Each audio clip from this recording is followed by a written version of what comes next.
Imaginez un être si radieux qu'il était connu sous le nom de porteur de lumière, un ange chargé de diriger le chur céleste dans l'adoration. C'était Lucifer, autrefois l'incarnation de la gloire, se prélassant dans la présence de Dieu.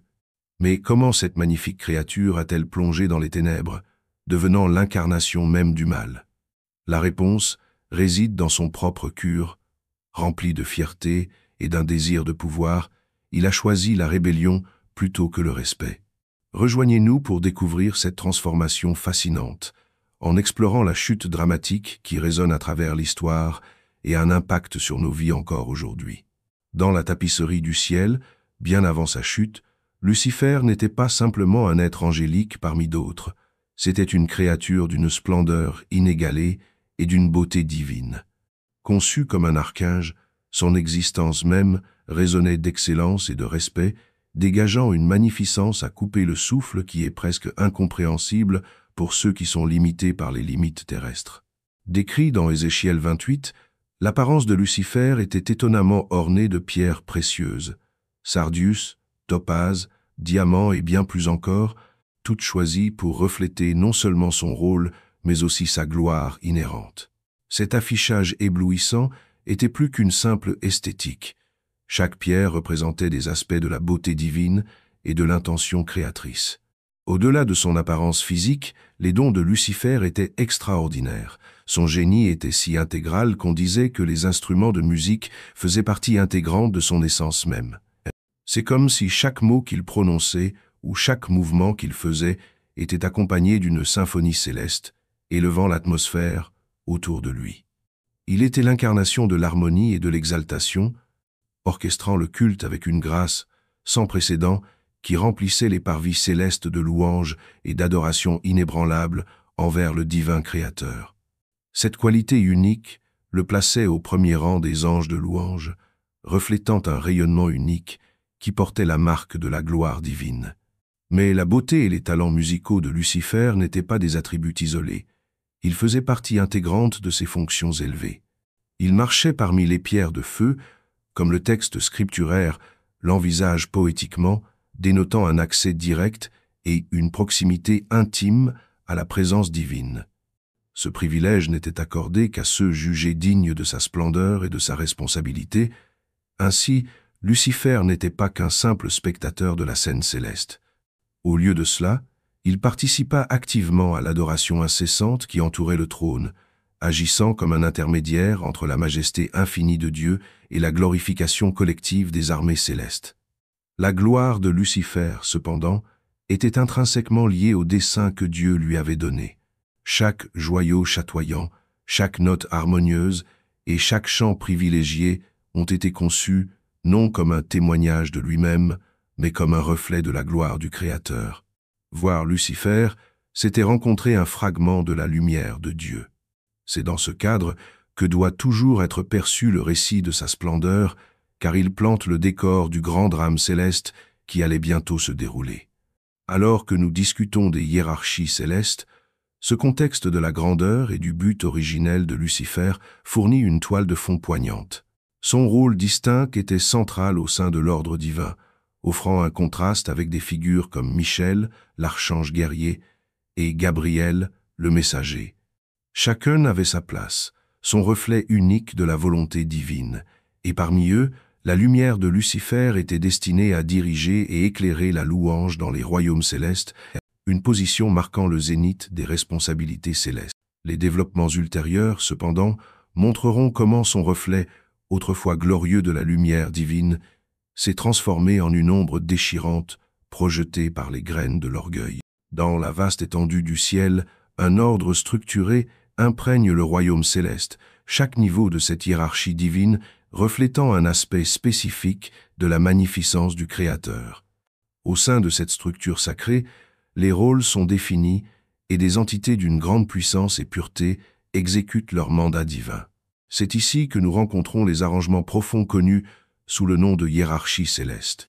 Les rôles qu'ils englobent ne sont pas de simples postes, ce sont des appels à servir et à démontrer des facettes de la volonté divine, incarnées dans des êtres angéliques comme Michael, Gabriel et autrefois Lucifer. Michael se présente comme le guerrier du ciel, un phare de loyauté et de courage inébranlable. Connu sous le nom d'archange, Michel est souvent représenté comme un féroce protecteur, brandissant son épée contre les forces qui menacent l'harmonie divine. Sa présence se fait sentir dans les Écritures, guidant et défendant le peuple élu de Dieu contre les ténèbres qui cherchent à prendre au piège l'humanité. Nous le voyons principalement dans le livre de l'Apocalypse, menant les armées célestes dans la bataille contre le dragon, symbolisant la position perpétuelle contre le chaos et le mal. Gabriel, quant à lui, est connu comme le messager. Avec un rôle imprégné de communication entre le divin et le mortel, la présence de Gabriel occupe une place importante dans les annonces bibliques clés. Qu'il s'agisse de transmettre le message de la naissance prochaine de Jésus à Marie ou d'interpréter des visions pour Daniel, Gabriel agit comme un canal pour la vérité céleste, garantissant que la parole de Dieu atteint l'oreille de l'humanité dans des moments d'une importance primordiale. Son rôle n'est pas seulement de transmettre des messages, mais d'affirmer l'avènement de l'espoir et de la transformation. Parmi ces personnages éminents se trouvait Lucifer, dont la position unique au ciel possédait une splendeur qui résonne dans toutes les Écritures. Avant sa chute, Lucifer était particulièrement radieux, une incarnation de la beauté et du talent. En tant que leader parmi les anges de louange, il a dépeint la créativité illimitée de l'expression divine. Sa magnificence était sans précédent, reflétant non seulement sa position, mais aussi sa proximité avec la présence divine. Paré de beauté, son nom signifiant « porteur de lumière », résumait la lumière qu'il rayonnait, qui était, de la vie de tous, un reflet direct de la gloire divine elle-même. Ésaïe 14 illustre la grandeur du domaine originel de Lucifer, le décrivant avec des références qui mettent en évidence une position exaltée que même les mortels ne pouvaient qu'essayer de comprendre dans leur imagination spirituelle. C'était une position non seulement d'honneur, mais aussi d'intimité avec Dieu, servant presque d'intermédiaire divin dans la salle du trône céleste. Pourtant, cette proximité même a permis à Lucifer d'être témoin de la puissance et de la gloire de Dieu, d'une manière qui, en fin de compte, a catalysé son désir fatidique d'une plus grande gloire. Au sein de la hiérarchie céleste, ces rôles ne sont pas simplement liés au statut, mais à la fonction et au but, l'exécution du plan cosmique de Dieu. Ensemble, ces archanges et êtres célestes forment un réseau d'activités divines, chacune accomplissant la volonté du Créateur en parfaite harmonie, jusqu'au point où la perturbation a été semée par l'orgueil et l'ambition. Comprendre cette hiérarchie enrichit notre compréhension du récit qui se déroule, car elle prépare le terrain pour la chute profonde et tragique de Lucifer, une partie autrefois brillante de cet ordre divin, dans les ténèbres et la corruption. La chute de Lucifer constitue l'une des transformations les plus profondes des récits bibliques, illustrant les effets de la fierté et de l'ambition lorsqu'elles ne sont pas maîtrisées. Dans la hiérarchie céleste établie par Dieu, Lucifer n'était pas simplement un ange parmi d'autres. Il occupait une position extrêmement privilégiée, vénéré comme le porteur de lumière, en raison de sa beauté et de sa sagesse inégalée. Son rôle, comme indiqué précédemment, était de diriger les anges de louange, reflétant l'essence même de la gloire divine. Pourtant, dans Ésaïe 14, nous voyons comment il a laissé son ambition éclipser ses devoirs célestes, aspirant non seulement à refléter Dieu, mais aussi à monter plus haut, au point même d'aspirer à s'asseoir sur le trône du Très-Haut. Le passage d'Ésaïe 14, 12,5 dépeint de manière poignante la chute de Lucifer, illustrant le contraste saisissant entre sa magnificence initiale et sa ruine ultime. Comme tu es tombé du ciel, étoile du matin, fils de l'aube, tu as été précipité sur la terre, toi qui jadis abattis les nations. Il décrit un être qui brillait autrefois plus que tout autre, succombant à l'orgueil et à l'illusion. Il s'agit d'une histoire classique de dépassement de soi, où le désir de pouvoir bascule dans le domaine de l'orgueil, une leçon qui résonne au-delà du céleste. Le cœur de Lucifer était rempli de vanité, ce qu'Ézéchiel 28 développe dans son oracle contre le roi de Tyr, utilisant Lucifer comme figure archétypale. Il dépeint une image vivante de quelqu'un de forme exquise et chargé de sagesse, mais qui a laissé ses dons devenir un piège. Ton cœur s'est énorgueilli à cause de ta beauté, et tu as corrompu ta sagesse à cause de ta splendeur. Ici, sa beauté et sa sagesse, censés glorifier Dieu, se sont transformés en instruments de vanité et de folie. Ce moment de transformation n'était pas seulement une chute de position, mais une transformation de la nature. Il ne serait plus Lucifer, le porteur de lumière. Désormais, il revêtait une nouvelle identité, Satan, l'adversaire. Sa rébellion a créé un précédent et ouvert la voie à une opposition perpétuelle à l'ordre divin. De cet acte rebelle s'est ouvert un nouveau chapitre de la lutte céleste, où il est devenu l'accusateur et le trompeur, rôle qui se répercute dans toute l'Écriture. Dans ces textes anciens, nous voyons le choix catastrophique de Lucifer, un pivot monstrueux de la glorification au défi. Son ambition l'a aveuglé sur la beauté de sa propre création, désormais déformée pour semer la discorde et la tromperie. Si la chute de Lucifer met en lumière le pouvoir destructeur de l'orgueil, elle souligne également la structure durable de la grâce et de la justice divine. Il y a ici un motif essentiel selon lequel, même au milieu de la rébellion et de la ruine, la souveraineté de Dieu reste incontestée, ouvrant la voie au récit de rédemption à travers la Bible. Le voyage de Lucifer, depuis les royaumes angéliques les plus élevés jusqu'à devenir Satan, prépare le terrain pour ce qui est à venir. Son influence sur les affaires terrestres grandit à mesure qu'il assume son rôle de tentateur et d'accusateur, visible dans des actes défiant la foi et l'intégrité de l'humanité, comme cela sera exploré dans le chapitre suivant. Ici, sa disgrâce n'est pas seulement l'histoire de la fierté d'un être, mais un récit édifiant nous rappelant les dangers de nous placer au-dessus de notre véritable objectif. Cette histoire de transformation invite à la réflexion, nous invitant à évaluer où notre fierté et nos désirs peuvent nous éloigner des chemins prévus. La transformation de Satan d'un être de lumière glorifié à un adversaire de Dieu et de l'humanité a ouvert un nouveau chapitre dans le drame cosmique. En tant que Satan, il est devenu un adversaire éternel, éternellement tenu de contrecarrer la création de Dieu à chaque instant. Ses activités ne sont pas de simples actes de rébellion, ce sont des efforts concertés pour tromper et détruire, pour saper la foi partout où elle se trouve. Dans le premier acte de sa saga post-chute dans le récit biblique, Satan apparaît dans le jardin d'Éden. C'est ici qu'il prend la forme d'un serpent, incarnation de la subtilité et de la ruse. À l'approche d'Ève, la stratégie de Satan est mise à nu dans Genèse 3, 4. « Vous ne mourrez certainement pas, dit le serpent, contredisant l'ordre de Dieu. » Cette déclaration, apparemment anodine, amorce le cycle du doute et de la désobéissance qui devient incontrôlable. Le stratagème de Satan ne consistait pas simplement à encourager une bouchée de fruits défendus. Il s'agissait de semer la méfiance dans le cœur d'Ève, éloignant l'humanité de la vérité de Dieu et la plongeant dans un royaume de ténèbres et de péché. Cet acte a créé un précédent pour les tromperies futures de Satan, en manipulant la vérité et en exploitant les vulnérabilités humaines. Le livre de Job offre un rare aperçu de ce qui se cache derrière le rideau céleste où l'on voit Satan faire valoir ses arguments devant Dieu lui-même. L'audace de Satan est mise en évidence lorsqu'il remet en question la sincérité de la foi de Job. Est-ce que Job craint Dieu pour rien ? S'enquiert-il, suggérant que la dévotion de Job dépend des bénédictions qu'il reçoit. Ici, Satan passe du trompeur à l'accusateur, défiant l'intégrité des fidèles et affirmant que la dévotion dépend de la faveur divine. En attaquant Job, Satan s'efforce de démontrer que la foi peut être rongée par les difficultés, que l'amour pour le divin n'est qu'une relation transactionnelle. Cependant, l'histoire se dévoile pour révéler une autre couche de vérité.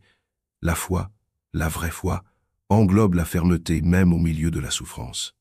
Malgré l'adversité qui lui a été infligée, Job reste inébranlable, prouvant que Satan avait tort et soulignant l'endurance d'une croyance authentique. Le Nouveau Testament poursuit ce récit en présentant peu être l'une des rencontres les plus célèbres entre Satan et un autre personnage. Jésus, pendant la tentation du désert, dans Matthieu 4, Satan présente à Jésus une série de tentations, chacune étant conçue pour le détourner de sa mission et de son objectif. Qu'il s'agisse de suggérer à Jésus de transformer des pierres en pain ou d'exercer des pouvoirs miraculeux à des fins personnelles, Satan emploie toutes les tactiques possibles pour détourner Jésus de son chemin dit. Pourtant, à chaque tentation, Jésus répond en citant les Écritures illustrant ainsi son engagement inébranlable envers la volonté de Dieu. Ce moment souligne non seulement les tentatives incessantes de corruption de Satan, mais constitue également un exemple puissant de la force trouvée dans les Écritures et dans la foi pour résister au mal. Dans chacune de ces histoires, nous voyons les activités de Satan comme une lutte continue pour s'immiscer dans les plans de Dieu et égarer l'humanité. Ces tactiques sont parfois manifestes, comme avec le jardin d'Éden, et parfois subtiles, comme dans la remise en question des motivations de Job. Ils servent de récit édifiant, rappelant aux croyants la nécessité de rester vigilants, de s'enraciner dans la foi et de s'armer de la parole de Dieu comme défense contre la tromperie. Le but final de Satan est clair: éroder la relation entre l'âme divine et l'âme humaine. Reconnaître ces méthodes permet aux croyants de rester fermes, non seulement de connaître leur adversaire, mais aussi de se tourner vers la protection et l'amour qu'incarne leur foi. Grâce à une foi inébranlable, les croyants continuent de résister, attendant avec impatience la promesse ultime de paix et de justice, qui se réalisera dans les prochains chapitres de cette histoire divine. Dans la grande tapisserie des prophéties bibliques, la vision de l'emprisonnement millénaire de Satan constitue un témoignage profond de la justice et de la miséricorde divine, comme le raconte Apocalypse 20. Cette période remarquable, souvent appelée le millénium, ne concerne pas seulement l'incarcération, mais représente une période charnière de paix et de justice où le royaume de Dieu est pleinement réalisé sur terre. Ici, Satan se retrouve privé de sa capacité à tromper et à perturber, mettant en scène un monde dépourvu de son influence corruptrice. Apocalypse 20 commence avec un ange descendant du ciel, tenant la clé de l'abîme et une grande chaîne. Ces images saisissantes dépeignent une scène dramatique où Satan, l'adversaire autrefois puissant, est lié et jeté dans les abysses pendant un millénaire. Cet acte d'intervention divine signifie non seulement la suppression du mal, mais aussi un puissant message d'espoir. Le monde, endurant les épreuves de la tromperie et du péché, trouve un sursis, une ère où la paix fleurit et où la justice règne en maître. Pendant ce temps, Satan est rendu impuissant, incapable de tromper les nations ou d'inciter à la rébellion. Son confinement marque une période où l'humanité éprouve un profond sentiment d'ordre et d'harmonie divin. Ce millénaire contraste fortement avec le chaos et la souffrance décrits dans les récits antérieurs. L'absence de la présence trompeuse de Satan permet à la création de Dieu de prospérer d'une manière sans précédent. C'est une vision de restauration où les enseignements de paix, d'amour et de justice enseignés par le Christ deviennent les éléments fondamentaux de la vie quotidienne. Les biblistes interprètent souvent cette période comme un avant-goût du nouveau ciel et de la terre promis par Dieu, un aperçu d'un avenir baigné de lumière et de bonté éternelle. Il est intéressant de noter que l'emprisonnement de 1000 ans est aussi un moment de réflexion sur la nature humaine et le libre arbitre. L'influence de Satan étant réduite, on pourrait se demander comment l'humanité exercera sa liberté. C'est un rappel spirituel que la bataille entre le bien et le mal n'est pas seulement extérieure, mais réside dans le cœur humain. Cette période devient une opportunité unique de renouveau et de transformation spirituelle, encourageant les croyants à se réaligner avec la volonté et le dessein de Dieu. De plus, cette époque prépare le terrain pour ce qui est à venir. Cela crée une toile où les plans souverains de Dieu se déroulent sans interruption, permettant à ces vérités de pénétrer les cœurs sans résistance. Le millénium n'est pas une fin en soi, mais un chapitre nécessaire menant à la défaite ultime de Satan, comme le révélera le récit ultérieur. C'est à cette époque que se prépare, tant dans les royaumes célestes que sur terre, la confrontation finale entre le bien et le mal. Essentiellement, l'emprisonnement millénaire de Satan est une puissante illustration du triomphe éventuel de la justice divine. Cela nous rappelle que malgré les adversités rencontrées et les murmures trompeurs de l'ennemi, le plan de Dieu pour l'humanité est un plan de paix, d'espoir et de rédemption. En contemplant cette vision prophétique, nous sommes invités à réfléchir sur nos propres vies et sur les choix que nous faisons, sachant qu'une période d'harmonie sans précédent se trouve dans la gracieuse promesse de Dieu. Ce chapitre de l'histoire cosmique met non seulement en évidence la maîtrise de l'influence de Satan, mais met également l'accent sur la résilience de l'amour divin et le fondement inflexible du royaume de Dieu. Alors que l'emprisonnement de 1000 ans touche à sa fin, le livre de l'Apocalypse parle d'un moment qui tient le suspense d'un drame cosmique. Satan, une fois lié et contenu, est libéré pour une courte période. Cette période est brève mais chargée d'une étrange émotion, car c'est sa dernière rébellion. Le monde, depuis un millénaire, a connu la paix sans son influence trompeuse, se prélassant dans un règne de justice. Mais maintenant, l'adversaire réapparaît avec un dernier pari désespéré, cherchant à tromper et à rassembler les nations pour une dernière rébellion contre l'ordre divin. Comprendre ce moment nous oblige à nous rappeler que Satan, à travers les récits bibliques, incarne non seulement le mal, mais l'essence même de l'orgueil et de l'illusion incontrôlée.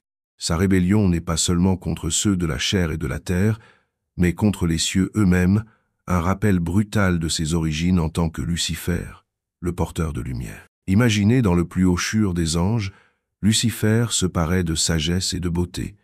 Il occupait une position proche de Dieu, orchestrant le culte lui-même.